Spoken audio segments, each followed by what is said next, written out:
does not matter how long you've been learning another language when we are equating time as far as years to fluency. So, of course, it takes hours and hours and hours and hours and thousands of hours to get to fluency. But if we have someone who is learning a language for, let's go with 5 years. 5 years is a good amount of time. You can achieve fluency, some form of fluency, within 5 years if you are studying intensively in those 5 years, like studying daily, weekly, or like regularly, you know? And so here's where we have to be careful. So you have those 5 years, right? And we can say like, oh, 5 years is a long time. I've been studying French for 5 years. I am nowhere near fluent. I'm beginning to converse. And that's the difference.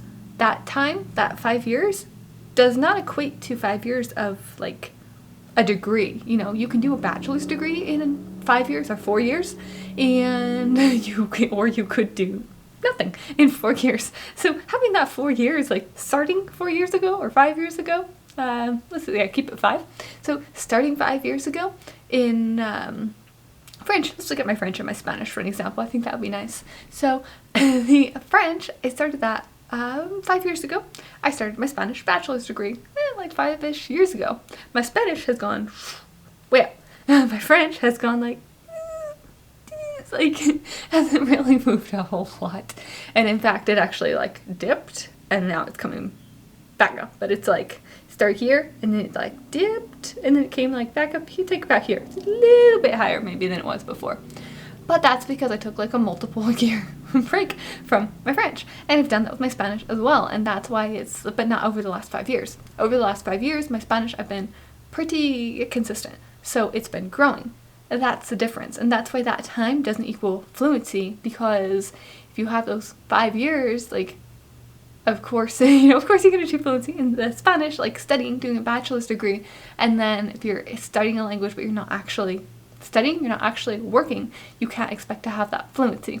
So why this is important is when you ask someone, oh, how long have you been learning a language? And they're like, oh, I've been learning language for 10 years.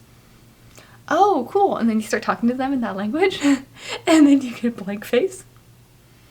How long have you been studying that language? So this is the key. How many hours have you put into studying? If you've been studying for like 10 years but you've only put in 100 hours,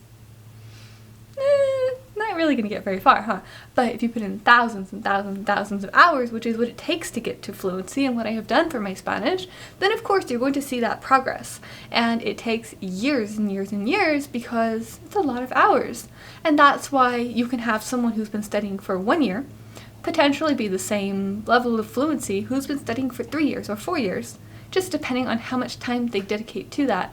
And it's not that one is like right or wrong. There isn't a right or a wrong with that. It's just your preference and your learning style. And like with my Mandarin, it is a slow progress and a slow process and slow progress. And that's okay because that is okay. That aligns with my goal. So it really, which is important to understand here, is that the years don't equal fluency. The years don't indicate how well someone knows that language. What indicates how well someone knows that language is how many hours they've spent practicing that language, what kind of feedback they've received in that language, whether it is taking a class, working with a teacher, or having like just people to speak with who give them some kind of correction. And then if they are just doing speaking, if they're doing reading, writing, and well, you have to do listening if you do speaking, but if you're doing all 4 skills, because it's possible to just be able to speak in a language, you know, some people are not literate, so it is possible to achieve that, and then also in another language. So there's so many factors that we just cannot sum it up to, oh, this amount of time equates to this level of fluency. We can use them as approximations to say like, okay, and when someone asks, how long does it take me to be fluent? Well, at least a year, because it takes that long just for the information to process through your brain. So at least a year to be able to have like some kind of conversational level. Now that's not like a high level of fluency, but it is something. But that's if you're extremely dedicated throughout that year, like every single day, hours every day, then you could get to some level of it. It might take someone else like 5 years to do that same level, and that is also okay. So it's just thinking about time and hours and how you actually practice using those hours. And yes, that is why time does not necessarily equal fluency. And I'll see you guys back here next time. Bye, guys.